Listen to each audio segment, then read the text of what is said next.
This webinar is a collaboration between the International Dialogue Centre, KAICIID, and the Environmental Working Group of the G20 Interfaith Forum. The mission of the G20 Interfaith Forum is to advance global solutions by collaborating with religious thought leaders and political representatives. KAICIID specialises in intercultural and interreligious dialogue to fulfil its mandate. KAICIID facilitates dialogue between people and communities whose cooperation is essential to building sustainable, long-term solutions to global challenges. Welcome to our webinar on climate change and the importance of Indigenous knowledge. Before I hand over to our moderator, Arthur Dahl, I'd like to introduce you to the speakers very shortly. As they speak, we will post a summary bio, but please also do go to our webinar page to check out a fuller biography. I introduce to you Nicole Redvers, a member of the Inuit First Nation Canada and Director of the Indigenous Planetary Health, Western University, Ontario. George Carter, originally from Samoa, Professor at Australian National University, specialising in climate change, loss and damage. I introduce to you Reverend Tafui Lusama, theologian from Tuvalu and head of the Institute for Climate Indigenous Knowledge at the Pacific Theological College in Fiji.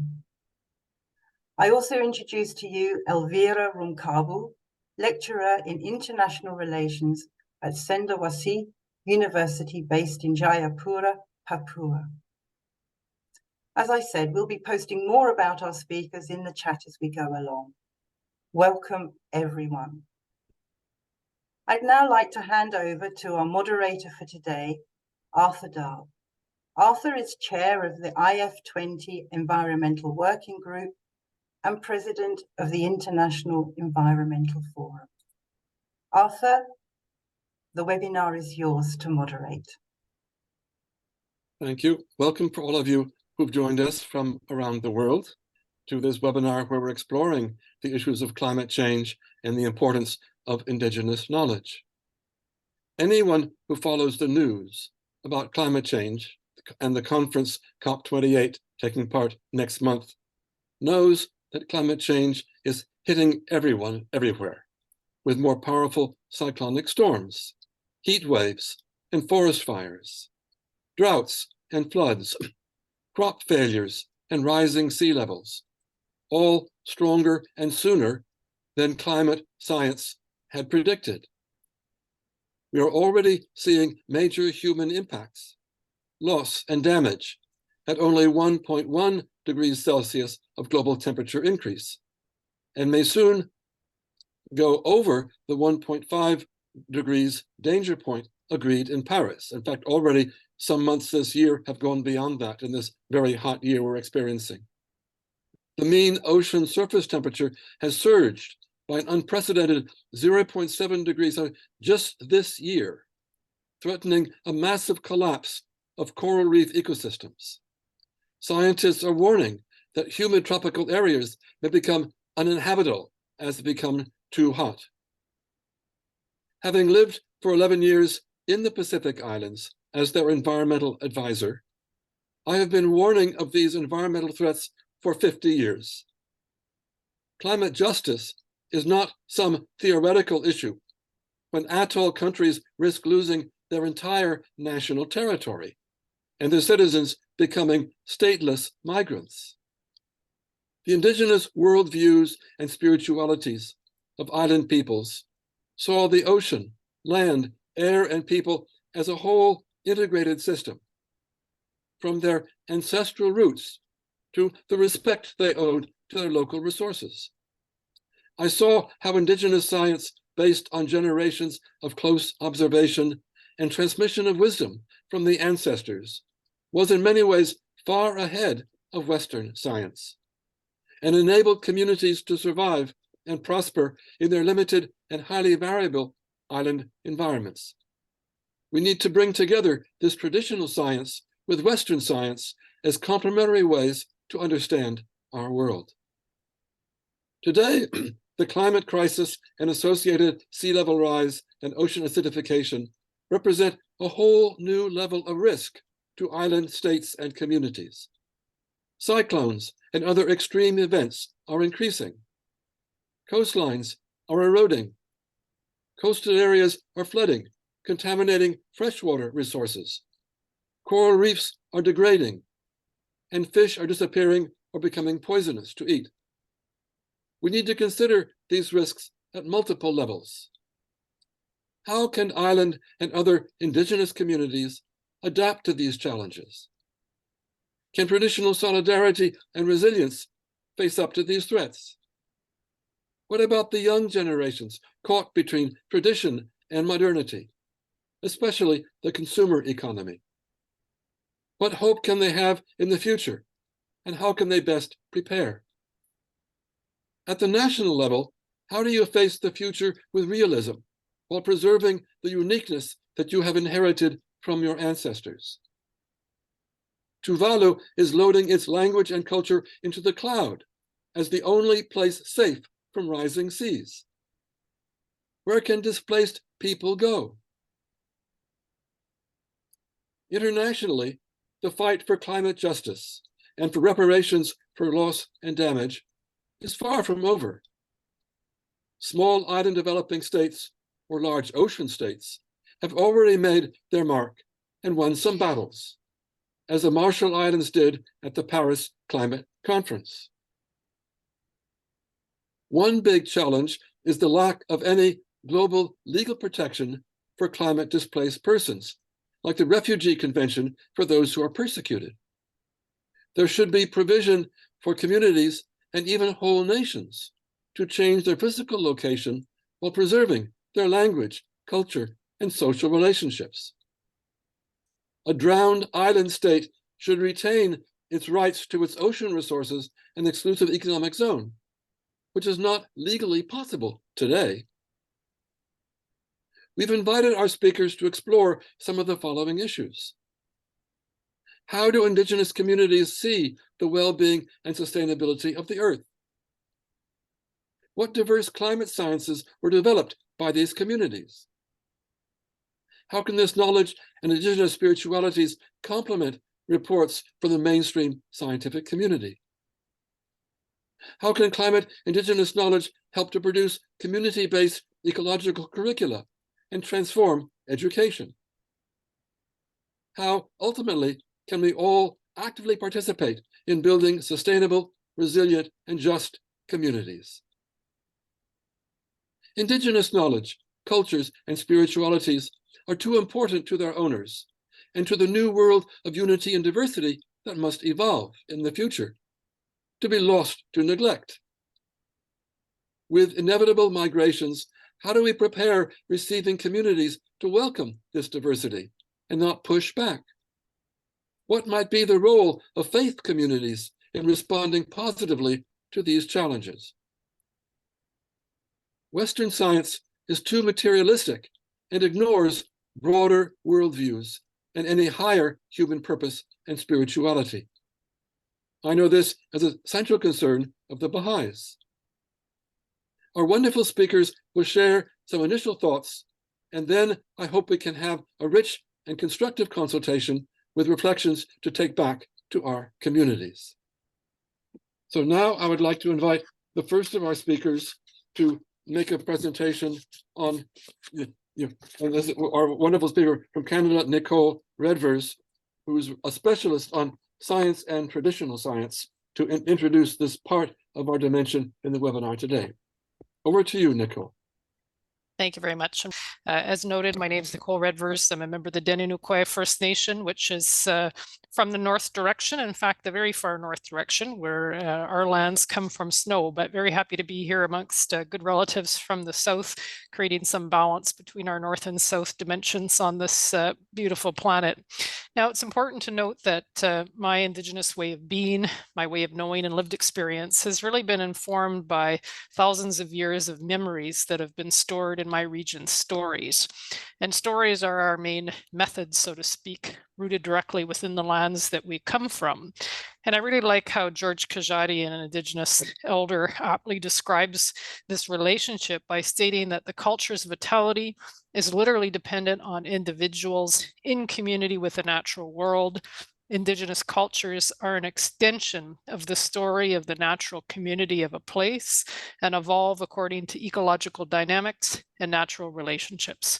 Therefore, I must always honor my ancestors and my elders, as anything I share or talk about from my Indigenous way of being is not my knowledge, it's not my expertise, but a collective knowing of a group of people that stretches thousands of years in my region.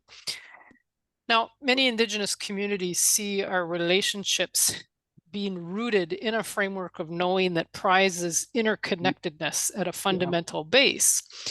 And with ceremony being a critical action in acknowledging the reciprocity inherent within an interconnected worldview. Now, our worldview, or the lens of the world that we use, really affects how we see our innate hierarchy of ourselves over all of the beings on the planet, how we act, how we behave, and how we think of developing day-to-day projects, going from this ego I, this anthropocentric or human-centric, where humans are seen either implicitly or explicitly to be at the top of the hierarchy, comparatively to this eco-we, this cosmocentric, ecocentric worldview, where humans are just one very small part of a larger system. Now, health equity considerations in practice are thankfully becoming more common in modern conversations and discourse. But what's also important, as denoted here on this slide, is an interspecies equity approach that is seen from a place of relationality and responsibility, because we are all interconnected with no hierarchy between us when it comes to how the natural systems operate in the world. Now, we also see equity from an intergenerational standpoint, or intergenerational equity, as we have clearly, as noted in the introduction, been mortgaging the health of our future generations to realize economic and development gains in the present. And in fact, our, I guess still north for you, but south for me is our Haudenosaunee relatives, who often share about the seventh generation principle, taking into account the wisdom of the previous 7 generations, making a decision today with acknowledgement and understanding of the potential implications for the 7 generations coming into the future, our children, grandchildren, and great-grandchildren. Now, in many of our communities, we have fundamental basis of our what are sometimes called natural laws. In some communities, they may be original laws or first laws, or in my case, Dene laws. And sometimes I've heard them in other regions named by their own community of reference laws. And these natural or first laws, original laws, help to inform our Indigenous traditional knowledges, which of course then are applied through what we call traditional protocols, or almost like guidelines or rules, so to speak, for life. And those tend to inform our applications for how we see or apply our practices that give health to the ecosystems and the lands and waters around us, which of course results in a stewardship model that has healthy communities and ecosystems at its base. But the fundamental understanding is that we have what's called earth-centered jurisprudence systems, or earth-centered law systems, which govern both nature but also our global systems. There's this absolute unity of natural laws between us. You know, the sun will continue to set and rise in the same direction as the tide affecting the moons. These are things that we cannot change and automatically intertwine our laws with the laws of the earth. So in the vision for a healthy future, it's really important to create the conditions that enable this dissonance that often happens within Western beliefs, communities, and even scientific endeavors of this idea of being in nature, or going out in nature, going out for a walk, going out into the park, this nature that surrounds us, comparatively to what I've seen as many Indigenous beliefs, including my own community, that we are of nature. Nature embodies us. We can't separate ourselves given that interconnectedness. And I'll often explain to folks that You know, we're 60% water. Our bodies are made of 60% water. So depending on the water that you drink out of your tap, depending on the rivers and lakes that it comes from, you are 60% of that river. You are 60% of that lake. You are a walking embodiment of the rivers and lakes around you. There's no separation. So when the water is healthy, you can be healthy. When the water's not healthy, you can't be healthy. This interconnected worldview is symbolized in many of our nature systems, all the way from our arteries and our bronchial trees, which are in our lungs, all the way to the way that our ice cracks the trees, the braided rivers, and the migration of birds, as we scale from these local community levels all the way up to a planetary scale. And many of our Indigenous knowledges spans multiple scales through our ceremonies, from the local all the way up to the cosmological and some of the aspects of space, just the way and the complexity of how our land-based systems and water-based systems have evolved. Now, to wrap up here with some these opening comments, I just want to share that a couple of years ago, we had many Indigenous community members, land defenders, elders, knowledge holders gather from around the world to come together in a process to determine what we thought was the determinants of planetary health, which basically is, what are the elements, the things that makes Mother Earth well? What are the things that impact her well-being? Because we often center what makes humans well, sometimes less commonly what makes animals well, but not necessarily putting Mother Earth in the center of that process. And we came up with a number of determinants of planetary health. And I just want to highlight one here specifically, which bridges off the comments that I had made on the interconnectedness with water and some of the fundamental acknowledgements of us being in and of itself nature. And that is the human interconnectedness with nature determinant. And we stated very specifically that ecological demise, or the destruction of Earth, points to an impaired human relationship with its inner self, because humans are nature and not apart from it. So in the broader sense of the world, there's evidence of the loss of an ecologically bound cultural identity. And this disconnect from nature manifests itself as a fragmented and dissociated identity that cannot recognize itself as part of a greater system. And when you can't recognize yourself as a greater system, as a part of a greater system, it makes it easier to project predatory and abusive impulses onto the environment. So this ideology of independence has resulted in a sense of entitled ownership over lands and waters, this perception of the natural world that relates to it through transactional relationships that do not have a sense of responsibility, care, or love. And this worldview will only continue to perpetuate planetary harm. So in the words of one of my friends and colleagues, Anne Polina, Nikanawara traditional custodian from the lower Fitzroy River, the Mardarawara in Western Australia, she states very clearly that although Mother Earth is a living system that can transform and heal herself, she will be lonely without the vibrations of her human family. So with that, I want to say, Masi Cho, thank you for the time to make these opening remarks, and I look forward to hearing from the other speakers in the discussion to come. Masi Cho. Thank you very much, Nicole, for that beautiful summary of the key foundations of many Indigenous worldviews. Now we'd like to hear from George Carter, who's our specialist on climate science from an Indigenous perspective, and is knowledgeable of the Pacific Islands perspective as well. So over to you, George. Mo mona o whātulo, whātalo whātu pa ia man malu, whain whāwhonga mai, malo so fua malangi ma. Greetings, talo whalawa, here from Samoa. My name is George Carter, or Salah George Carter. Well, although I'm based in Canberra, Australia, at the moment, I'm currently in Samoa, where we are undertaking the preparatory work for Pacific Island state negotiators in preparation for COP28. So this is our annual meeting before we go to any pre-COP, although throughout the year we carry out training online. This is our last opportunity for all negotiators as well as leaders to have the opportunity to have our face-to-face preparatory work before we head off to Dubai for this year. And this is our annual work. And this is the work that, although I am from the Australian National University, it supports regional organizations like Secretary of Pacific Regional Environmental Program, the Pacific Island Forum, Secretary of Pacific Community, where we support the 14 Pacific Island states to the negotiations. My specialization within the organization, or the One Crop Plus mechanism, is multiple, from Article 6, looking at carbon markets, to the area of gender, and moreover, more recently, is to try and help support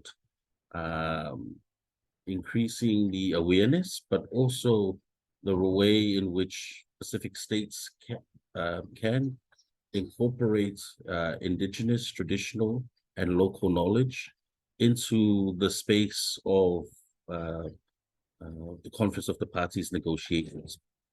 So a bit of my reflections here is not necessarily Indigenous knowledge, local knowledge, and traditional knowledge at the local level, but the interplay, or how the Pacific Island states are pursuing or taking Indigenous knowledge to the international politics of climate change to make this have a place within the UNFCCC.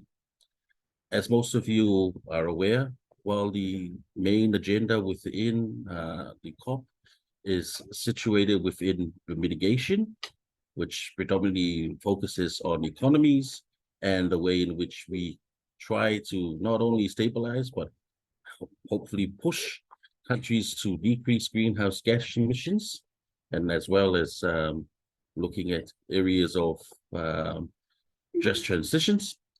The other area is within adaptation.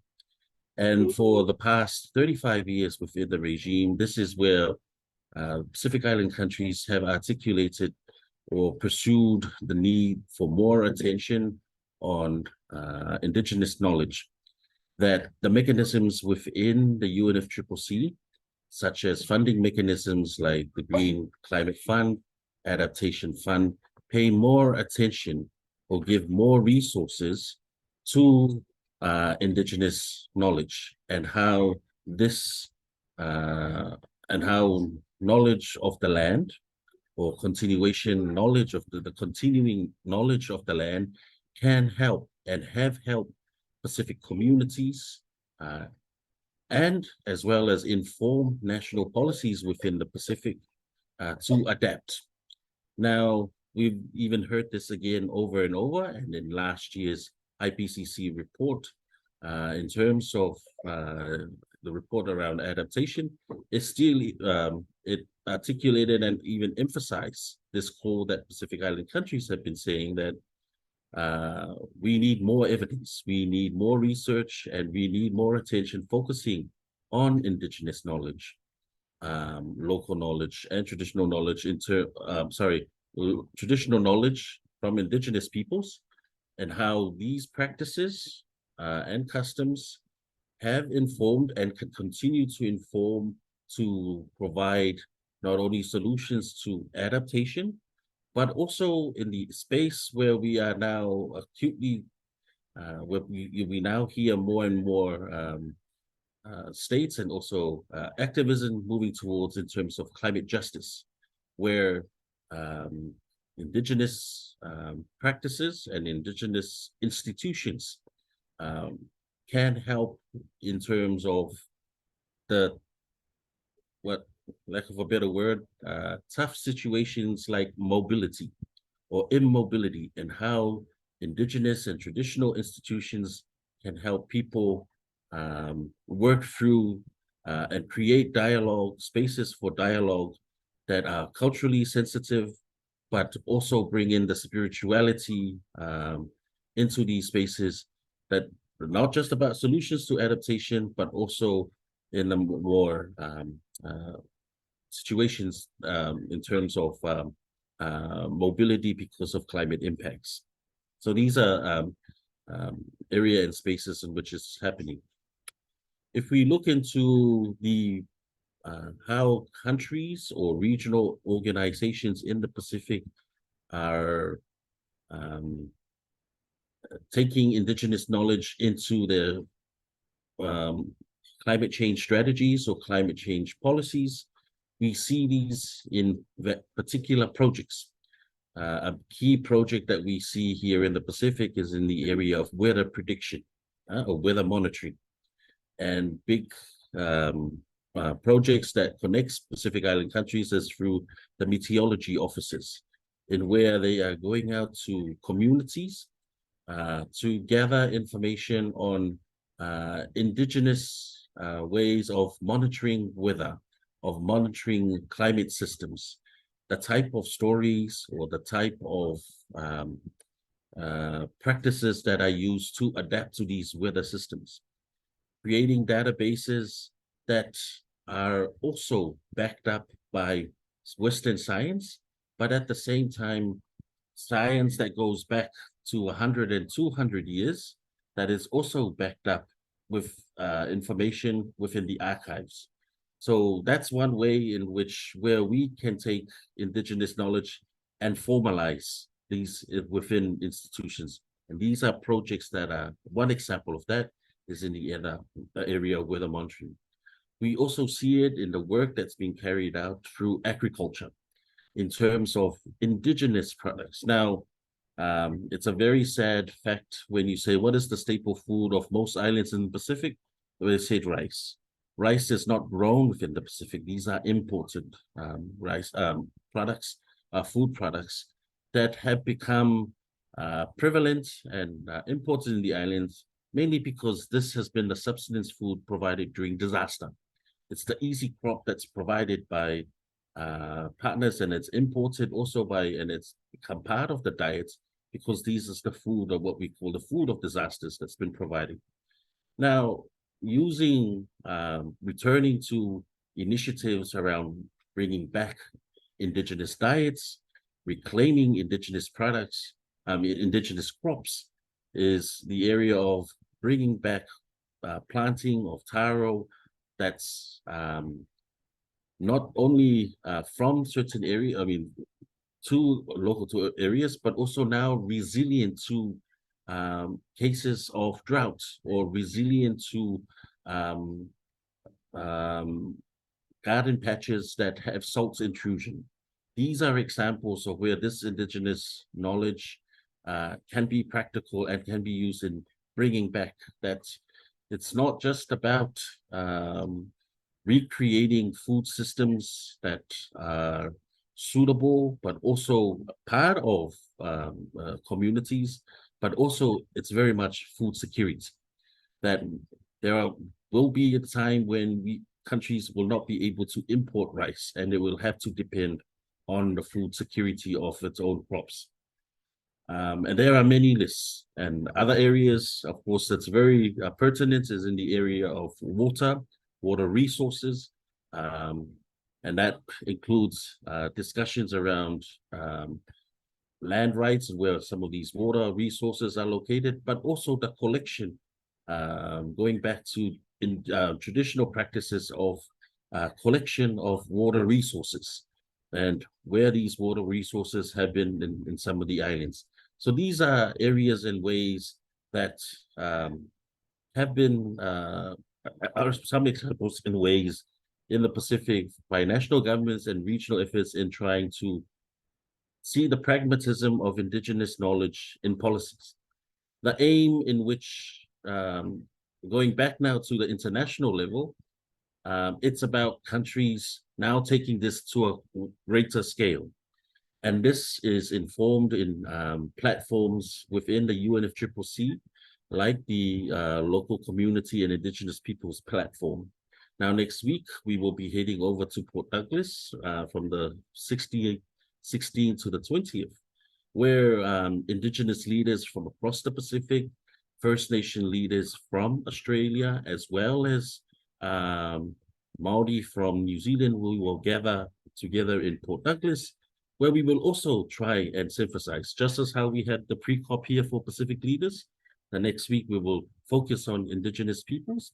And this is the other area and opportunity and platform where it's not just Indigenous Pacific peoples, but also First Nations from Australia and from New Zealand, where we also say that we're not just going to go to COP to say this is what we want for Indigenous peoples, but how Indigenous peoples can be mainstreamed. The issues and as well as the opportunities of working with Indigenous people is mainstreamed across. So in areas of the current funding on loss and damage, mainstream within the messaging that will come out of the global stocktake, which will be the focus of this year's negotiations, where we will be pushing countries to make more ambitious pledges and put forth the funding and put forth the action that's needed. More mainstream Indigenous peoples within the just transition. And this year, there's also going to be the start of the discussions around a just transitions work program. It's important that Indigenous peoples' issues, as well as opportunities of working with Indigenous peoples, are part of this agenda. And this is something that negotiators from the Pacific and leaders from the Pacific have been doing over the last 30 years. But the urgency is in terms of the messaging in this year's COP. So hopefully this a little bit of insights into the work at that international interplay of climate change helps with our discussion this morning and in terms of questions that will come through. Thank you very much. Thank you very much, George. It's very useful to go from the local to the global level and begin to make the connections between those levels. Now I'd like to pass the floor over to Tafo Elusama, speaking from Fiji, and we'll enjoy hearing what he has to share with us. Tafo.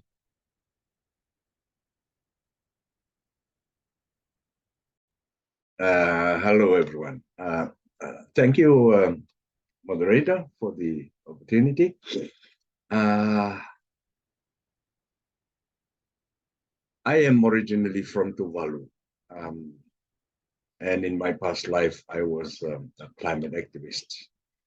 I traveled around the world advocating for our people and amplifying the voices of our local communities on the impacts of climate change.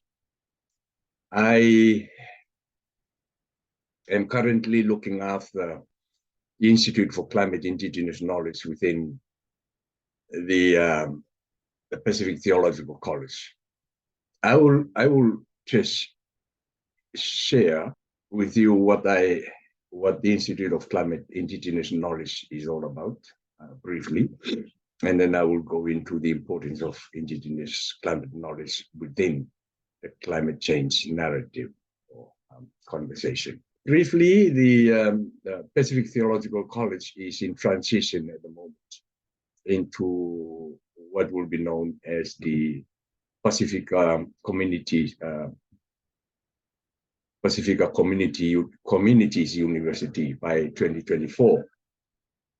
And part of that transition is the establishment of institutes and centers which will operate within the university. The whole theme of the university is the whole of life philosophy. So the Institute for Climate Indigenous Knowledge was established and launched in November 2022. The intention of the Institute for Climate Indigenous Knowledge is an effort to integrate climate change and indigenous knowledge through a community-oriented approach. What it means is that up to today, the climate narrative has been shaped by Western scientific data and findings, and indigenous knowledge has not been taken seriously as part of the narrative. And the vision of the Institute is to develop the Institute of Climate Indigenous Knowledge to be a regional institute that advocates indigenous philosophies on climate change. It is based on the whole of life vision of the university, and it aims to create a transformative to create transformative programs that are community-based and communities-informed, grounded on the ecological knowledge, faith, and spiritualities of grassroots communities. So the whole of the Pacific region and our approach to life, including faith and development, have been based or framed by foreign frameworks, informed by scientific findings from outside. The intention, well, the whole of life is a recognition of the interconnectedness and the interrelatedness of life within the web of life, which is a relational in nature. The Institute aims to provide an alternative to how things have been understood and interpreted for us in the region. And that alternative is using indigenous knowledge as our main lens and framework to frame how we approach climate change. Our mission is to provide the Pacific churches and the region in integrated climate change approaches based on Pacific and indigenous climate knowledge that is meaningful to the people, that is relevant to the regional stability, and that is informed by life-affirming Pacific values and insights in an ever-changing environment.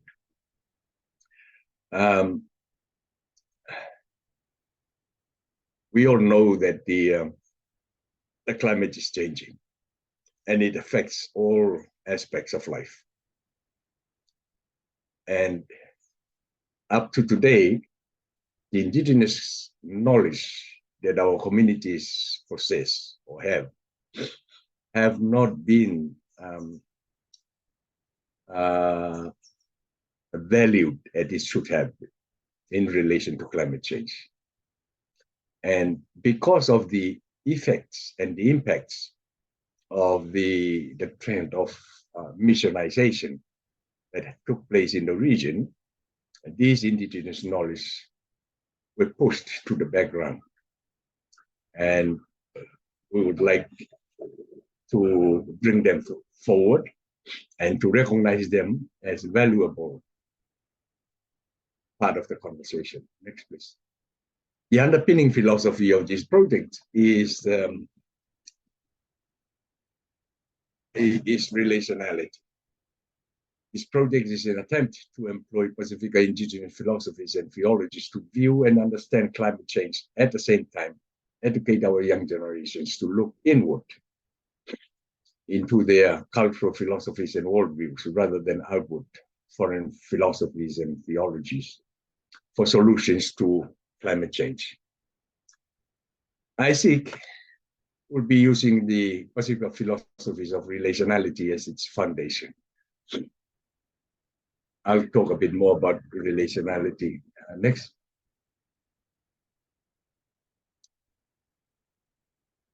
It is the Pacific philosophy of relating, the space or the sacred space of the va that determines how we relate to the other. It connects and disconnects God, creation, and human. Within relationality, the existence of creation, humans, and God are all found within that relationality. Relationality is the basis of our interrelatedness and interconnectedness to the land, the moana, and the heavens above. So it is the determining factor of how we relate to the other. And that understanding, that deep understanding of the interconnectedness of life within the web of life determines how we act, how we relate. In Tuvalu, for example, kaitasi, it literally means eating together. And this applies to everything. Families an extended family's land is not divided up, it remains the family land and everyone shares. The Samoan Te Uleva, which is to value our nature and tidy up social and sacred relational spaces. The Fijian Mewekani, which is also relationships, the Tongan Whakaapa and the Hawaiian Aloha. So the philosophy of relationality exists in all Pacific Island countries, although in different terminologies and phrases. The beneficiaries of this project will be the communities and the local experts. To briefly summarize what the Institute of Climate Indigenous Knowledge aim to do is to engage with communities, but at the same time move away from the extractive nature of research that we are so used to, and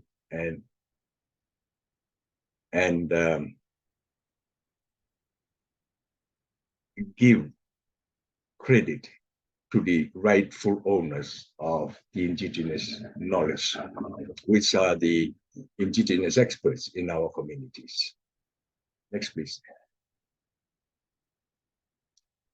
Indigenous knowledge definition. There has not been a common agreed interpretation of what indigenous knowledge is, and it has been interpreted in different ways at different places, but generally it is understood as local or traditional knowledge that indigenous peoples have brought down with them from earlier times via the oral tradition. It has been highlighted by previous speakers that our indigenous knowledge is orally transmitted, and they have different levels of this knowledge. There are open knowledge, which anyone can access. There are also closed knowledge that only a few can access.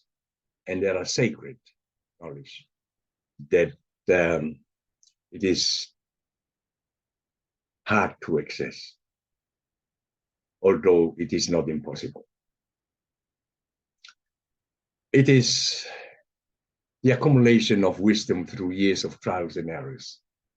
So it is not, as highlighted earlier, it is not mine, it is not ours, it is wisdom and knowledge that have been passed down from generation to generation to generation. And as such, our relational understanding of life is that it is not confined to the present. It is inclusive of the past and the future. And it is also inclusive of the living, the ancestors, and the future generation. So when we speak about indigenous knowledge, we are not speaking about the present only. We are speaking about our ancestors, the spirits of those who guide us daily. These indigenous knowledges are underpinned by indigenous philosophies. There are philosophies, and there are spiritualities and indigenous sciences that underpins indigenous knowledge. They are founded on relationality, the recognition of an interrelated and interconnected web of life. Next.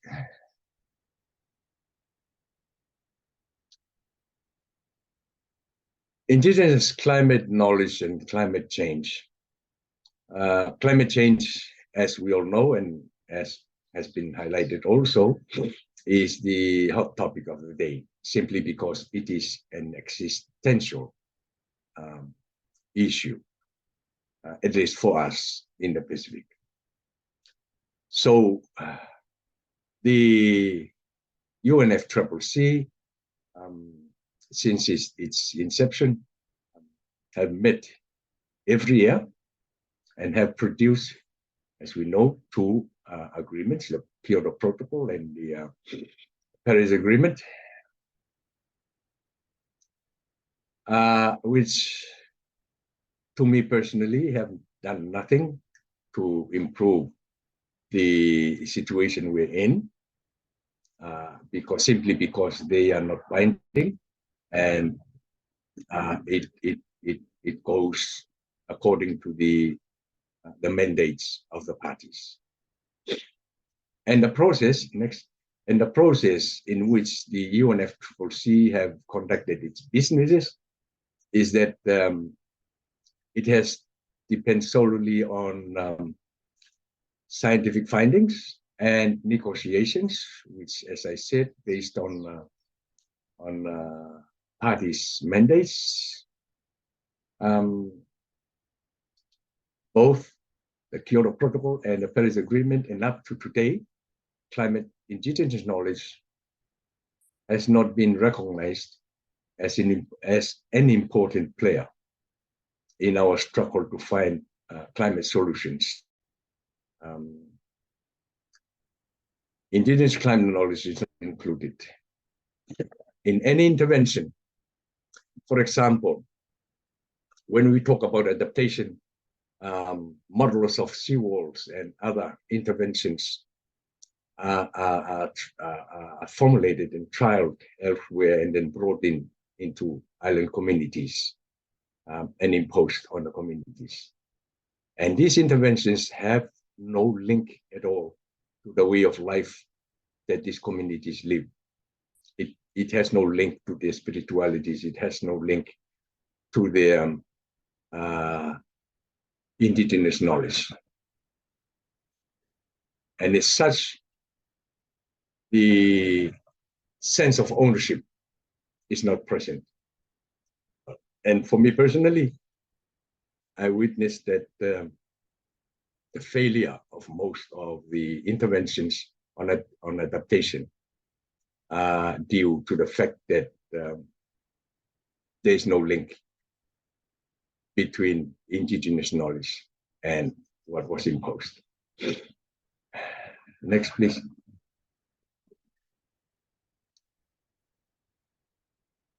Adaptation, food security, water security, conservations. Our indigenous communities have their own methods of food preservations. They differ from community to community.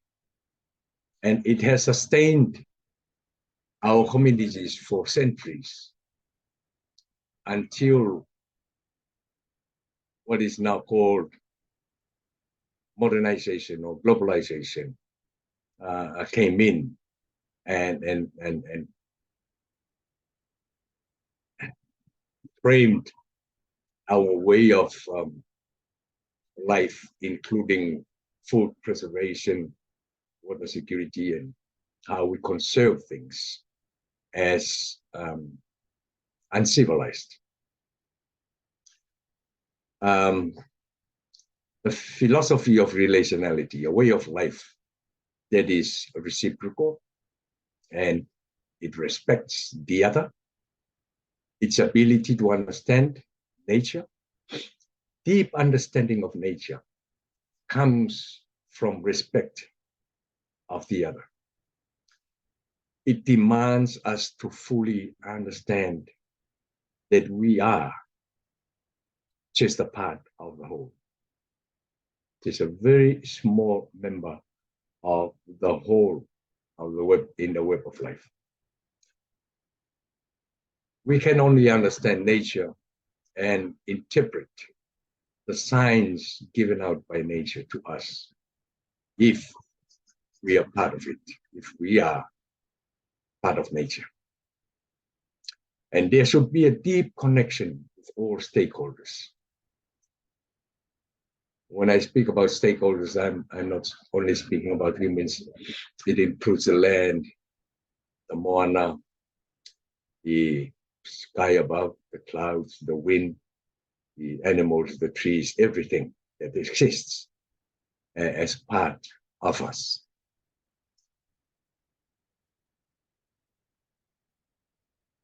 And these philosophies, these indigenous philosophies and frameworks, needs to be the frames that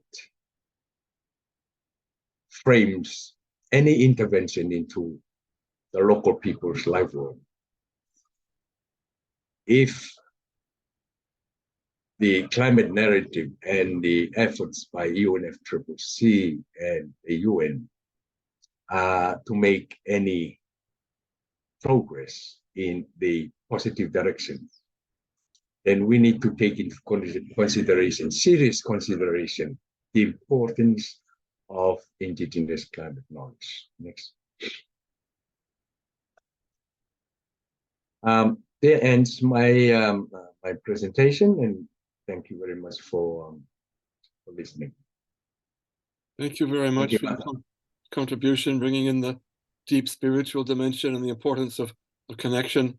Now we can go to our last speaker, Elvira Rumkaba, who's in the middle of the night in her part of the world in Papua, and is still able to share with us her dimensions as well of the indigenous perspective. Over to you. Thank you, Arthur. Okay.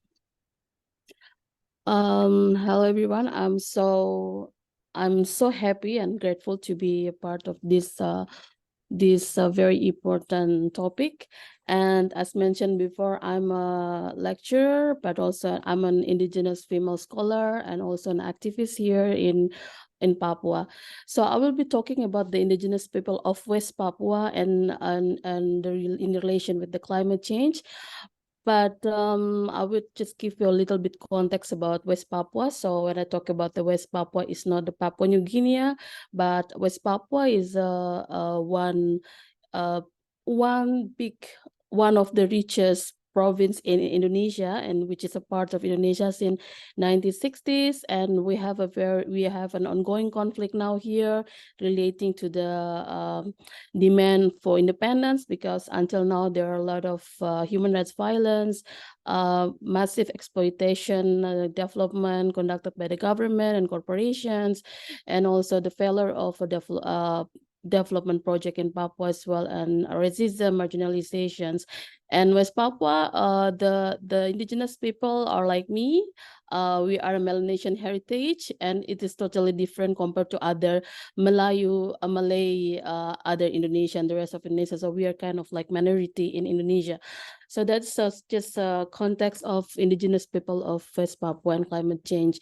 So let me start. I'm gonna looking more specific, more like micro level stories, what we found from our research on the ground this past 2 years. Some of my friends, we tried to like look on the situation of indigenous people in Papua, which is very important because the government of Indonesia actually tried to mitigate the conflict by using the narrative of development, and they said, now we want to give you development, we want to like give you road and everything, so that it can mitigate the conflict, but also it can help the indigenous people to be welfare.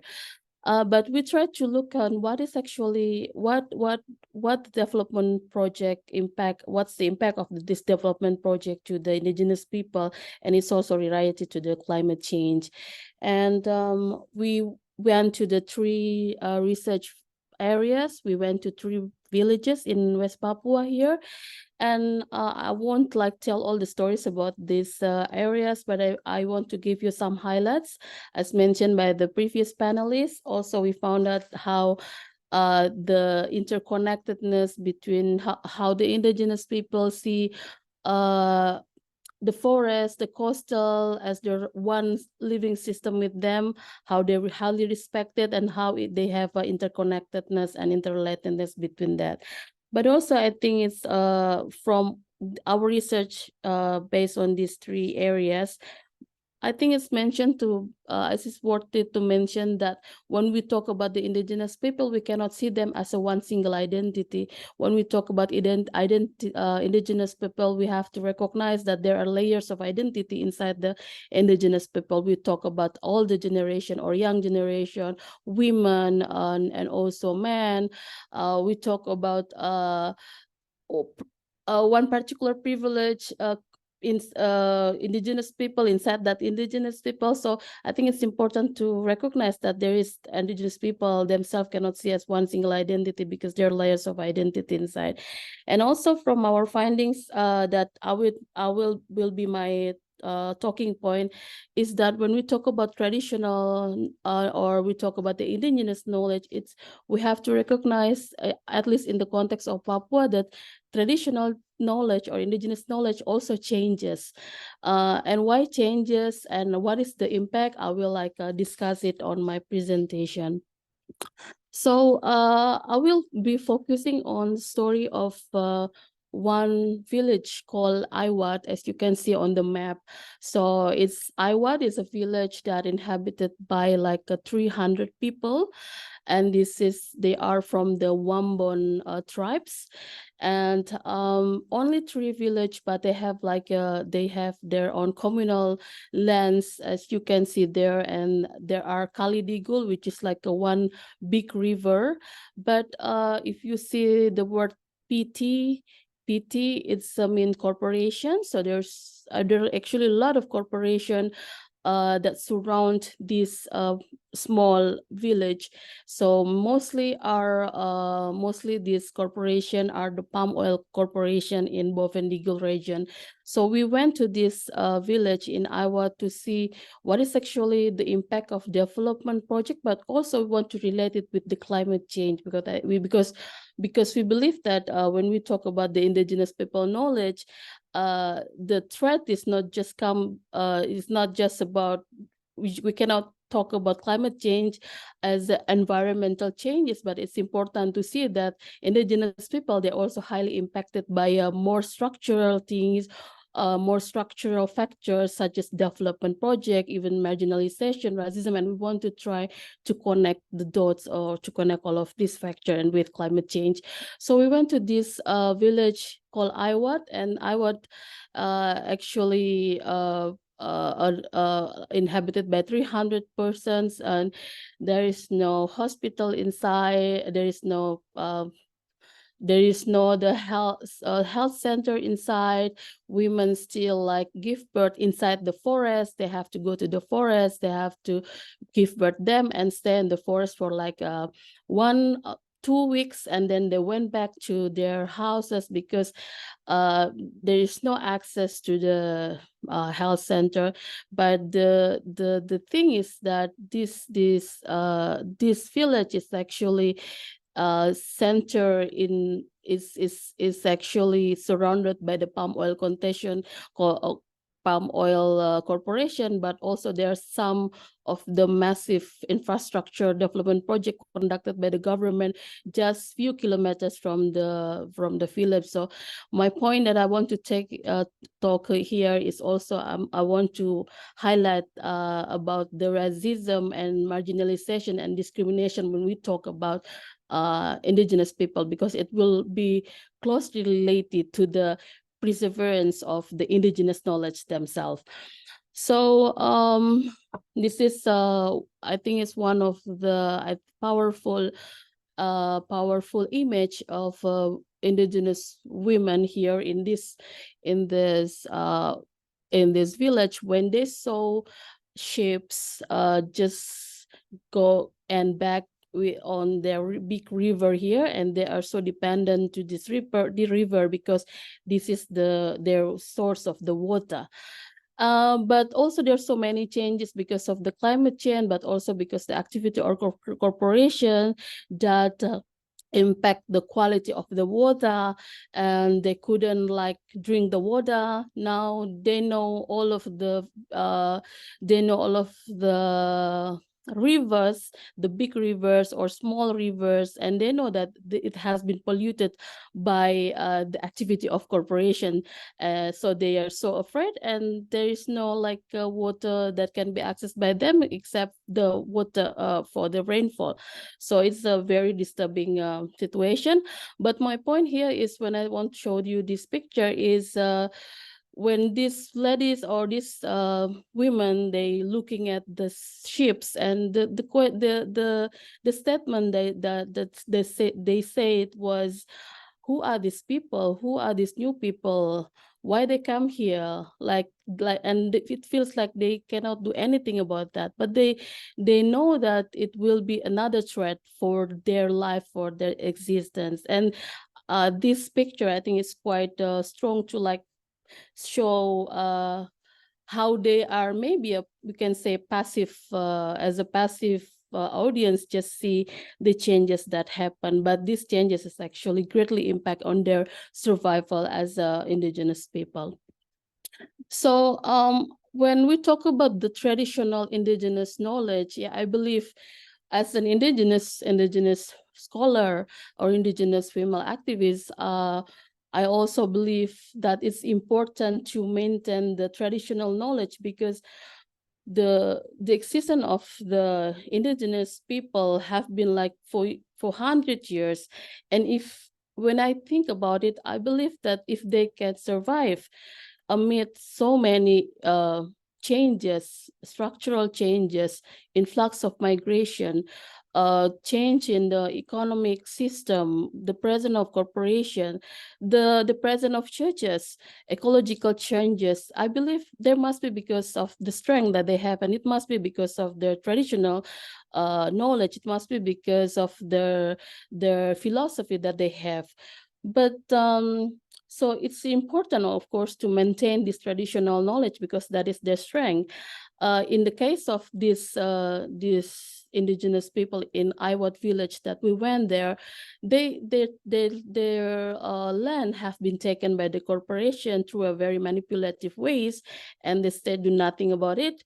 But at the same time, they have to like against the corporation, but also they have to like mitigate the changes because of the environmental changes due to the climate change. So well, we talk about the indigenous knowledge, we talk about the ownership with the land, with the forest, but when your land have been taken in the name of the development project, then you only have like indigenous people, indigenous knowledge. The question is, how can we maintain that indigenous knowledge in the context of so many structural challenges that take place in at the same time. So that is what is really disturbing, but that's also the big question for us, like about how the traditional knowledge can be maintained, especially to mitigate like the climate change when this is the situation. The indigenous people in the context in West Papua, for instance, we have colonization, settler colonialism now, and all of this migrant, for instance, or the development of the development project, the capitalization, monetization, also bring their values that challenge the existing indigenous knowledge. So I think that's also a big question about what is the strategy? What is the strategy to containing or revitalize the indigenous knowledge so it can be used to as a strategy to mitigate the climate change. So by using this example, I just want to bring that when we talk about the climate change, perhaps this is some of the reflection. I think it's just based on our research and based on my reflection as well. I think it's important to document the traditional knowledge, values, and practicing. I think that is an initial thing to do, especially in the context like in the situation in West Papua, where our culture have been denied. do not really integrate in the policy changes, even not even in recognized by the government or the policy agenda. So it's important to document the traditional knowledge, values, and practices, including, I believe it's important to assess what have changes. What are the knowledge that have changes, why it changes, how do we maintain, or how do you reclaim that our power back, our traditional knowledge. Secondly, I think my reflection also bring me to think about it's important also to assessing and documenting the strength of the indigenous people. And third, I think also it's important to linking the climate change into the indigenous people realities. So in the case of the IF20 indigenous people in our IF20 village, the place that we went there, the climate change as a issue is not really understood by the indigenous people. What I mean is we do not really use the terminology climate change is too abstract. The indigenous people, they know there are changes, but they do not put any name on them.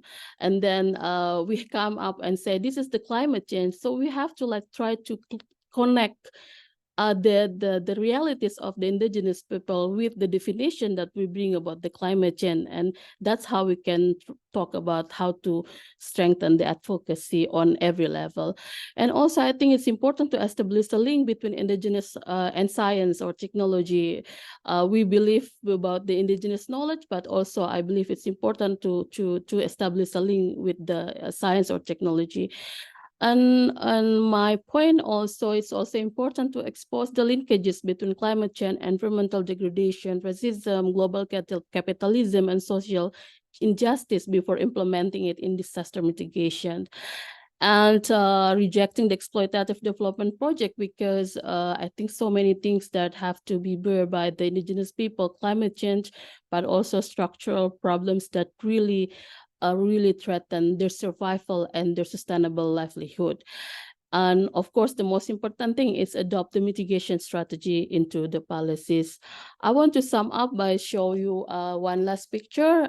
This is a picture of women in this area in IF20 village, and they put the red cross. When we ask them, what you think about your future, because corporations keep coming in, and they took your lands, even the government do not present and help these indigenous people. And what they can do is they try to bring their indigenous knowledge, which is their customary belief, and combining with religious belief, and they put this red cross on every important areas that they think is really crucial that related to their belief, and they put this cross. And we for us, maybe it's like, I don't know, how do we think about this, but for them, they said that this is the symbol of our resistance, but also this is a symbol of what we believe as our sustainability, our dream of justice and equity, and this is the symbol. So yeah. So I think that is the story from West Papua, and I just want to try the discussion that climate change is not like just one issue. We need to like elaborate and look at how indigenous people knowledge is greatly influenced by other structural factors. Thank you. Thank you very much for sharing your enlightening presentation. We can see across the wider Pacific, there are those who are still struggling with the colonial impact. There are those who've risen beyond that and are trying to restore things that were destroyed in previous destructive times. And so we can also see the variation in the priorities that as you point in your area, the priority is not just climate change, but all the other things that are happening to the indigenous people in your particular part of the country. So well, thank you all for your enlightened initial presentations. We'd like to have a bit of a conversation. We're running a bit short in time. We have 15 minutes left.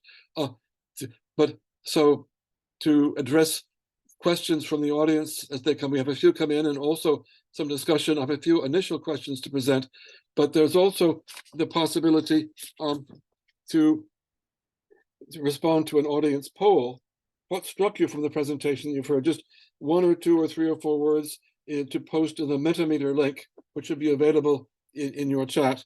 So while we're preparing for the conversation, if you would like to, the audience could like to choose a few words that really reflect what struck you from the presentations you've heard in this webinar. And so the questions that we might consider in our conversation among our speakers today: how can Indigenous knowledge and spiritualities reinforce community resilience in the face of climate change impacts? And I think also the other impacts we just heard from Ibarra's presentation. What can we do to preserve and transmit Indigenous knowledge and spiritualities in communities that are being uprooted by climate change? And how can we help the youth to retain their unique Indigenous spiritualities in a changing world? And more specifically for the Pacific Islands, how can islanders take the lead in combining and showing coherence between Indigenous climate knowledge and global climate science? And what messages for climate justice should Pacific Island countries take to COP28? And we had one of the questions came in was somebody saying, we're going to COP28, how can we collaborate to make our demands stronger? And then, should we call for an international convention on justice and rights for climate displaced peoples, including protecting their collective interests? Because presently there's no protection for people who have to migrate because of climate change. And for islanders facing forced displacement as the sea level rise, can Indigenous and faith communities reinforce solidarity with those in need? So do any of our speakers would like address any of those questions or other reflections you've had on hearing each other's presentations? Is one of you would like to speak first in this conversation? I'll start with some of the questions that were listed earlier about first on mobility and displacement. Now, this is a conversation that is very sensitive here in the Pacific, as some of you are aware, in terms of countries like Vanuatu and Fiji have already started planning of relocation of communities, especially those at coastal or riverside communities that need to move a little bit inland. And despite the fact there have been hundreds of communities identified to move within their own customary lands, it's still very sensitive and a very hard process. And it's not just about, the physical relocation of community, it's a relocation of spiritual, ancestral, cultural practices. Now, some of the research that's carried out at the moment is with communities that have been relocated, cohesion has, they have struggled with cohesion because of the loss of cultural practices, whereby in some areas in Tonga, where communities were had fishing communities with fishing houses for men.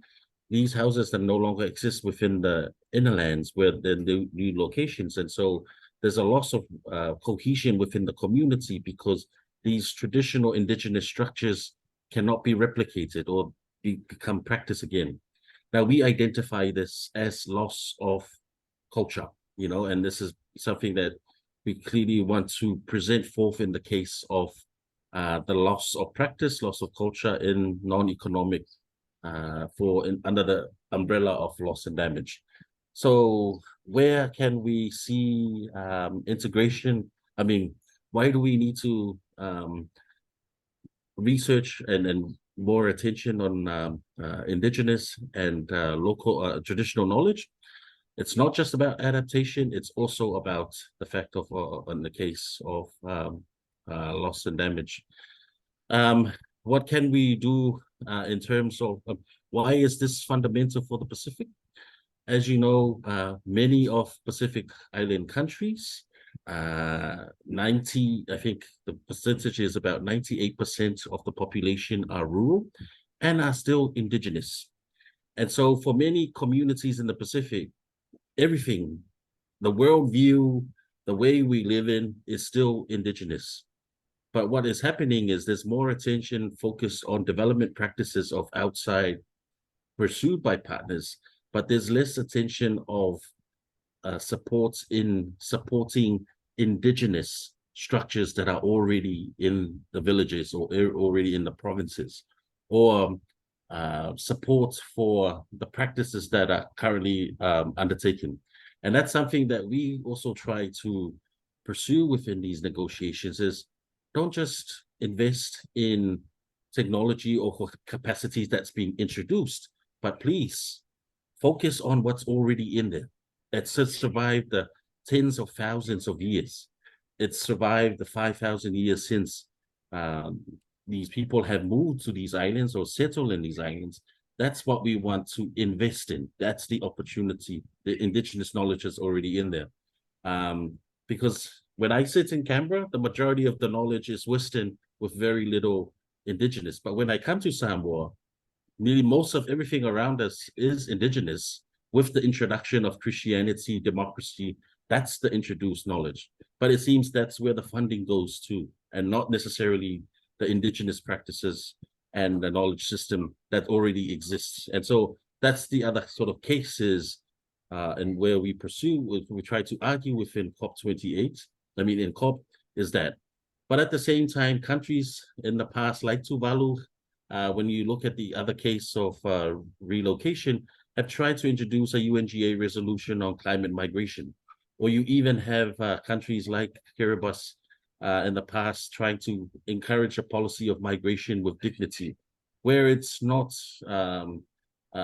sort of looking at the idea of a climate refugee scenario, but rather migration to other parts of the Pacific, or migration to countries like New Zealand, Australia, that involves both cultural sensitivity, but also the ability for communities to practice culture and have these cultural institutions in their new homes. And that's something that the world can learn from some of the lessons or some of the initiatives that countries in the Pacific are trying to pursue, but also trying to elevate within these international negotiations. And now hand over to the other speakers for thank you. Some maybe since time is short, maybe Nicole may have some comments to share, and then Tafua, and then Elvira, and we'll try to finish on time. But your reflections on what you've heard and how we may respond to any of the questions that have been raised. Nicole, do you want to go next? Yes, definitely. It's late here, so I'm trying to remember all the many questions that were posed, but I think maybe just in summation, just highlighting a few critical and key points, but also some cautionary tales with the increasing climate crisis and the biodiversity crisis, pollution crisis. There's been a favorable and an important increase in acknowledgement of Indigenous traditional knowledges. However, what's been often occurring is that the narrative is focused on Indigenous knowledges and Indigenous knowledges alone, without the consequent recognition that Indigenous knowledges don't come without Indigenous peoples and Indigenous rights and Indigenous lands. So I often am forced to clarify that narrative, that it's not about learning from, extracting from Indigenous knowledges. It's about working collaboratively with Indigenous peoples who happen to hold vast amounts of Indigenous knowledges from around the world, using a distinctions-based approach, which is very much in coming with one of the other speakers, that there's a heterogeneity, see, it's too late, I can't speak anymore, a diversity of Indigenous peoples around the world that have very different traditional ecological knowledges. So this idea of scale up, which continues to be pushed in many circles around Indigenous knowledges, is very much lost and disconnected from the context-based Indigenous scientific approach that we've had for thousands of years, where the knowledges on the islands are very different from my knowledges in the Arctic, which are very different from the knowledges in the desert to our Southwest partners, that it's not a scale up of one form, but a contextual quilt that's patched in around the world of a holistic way of seeing our stewardship practices. So maybe I'll just leave it at that, given the time. Masi, thank you. Thank you very much, Nicole. Tafu, I do have some final reflections.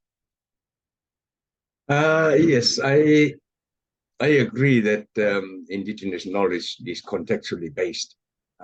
They are not the same everywhere. And I think one of the areas that needs to be taken into consideration is that when we talk about climate change and Indigenous knowledge, it is situational. One size do not fit all. So the question of how we can integrate Indigenous climate knowledge into the global science in our search for solutions have to be contextual. We cannot use one context to formulate solutions for all contexts when it comes to Indigenous knowledge. As for our young people, we are quite aware that our young people have been disconnected from their communities from early ages when they are moved out of their villages into urban centers for education purposes. And then they stayed on for employment. So this connection between our young people and the actual way of life that their communities live and the relational way of life the communities operate on needs to be filled in. So we have programs put in place where we will reintroduce young people to their communities, to re-educate them by their own elders, by the experts, and to observe, so that when they talk about the issue of climate change, they are not talking about abstracts. They talk, or they will be speaking from the reality of the experiences and how they live in the villages. That's what time allows me to share for now. Thank you. Thank you very much, Pepper. And Elvira, some final reflections from the struggles that you're facing and where we might go from here? Yes, thank you. Well, I want to respond specifically on the question of what about the explicit permission from the Indigenous people when the government, allowed the corporation come to Indigenous people land. In context of West Papua, what happened is that we have, when it come to the national strategic development project, then it means that it is the priority. So the government just go, and then they can like just release the permit for the corporation without doing the consultation, even though that internationally there should be like the free prior informed consent from the Indigenous people. But what happened was there always agreement between the corporation and the government to just release the permit without talking or consulting with the Indigenous people. And I believe that racism is also one of the factors that make the government do not want to like involve the Indigenous people in this very important development project. But the second thing also, that the Indigenous people in West Papua, usually seems like they could not really resist, because the government used the military, the force, police or the military force to to make the Indigenous people quiet, so they cannot do like anything when they face the corporation. And because of the ongoing conflict and the very long context of conflict in West Papua, Indigenous West Papuan, they have like intergenerational trauma. So when they face the military or police, I mean, it's a huge problem. It's really hard for them to like resist against the police or the military force. That's how so many corporations now in West Papua to do exploitation, and that's how it threatened the survival of Indigenous people. Yeah, that's for me to sum up.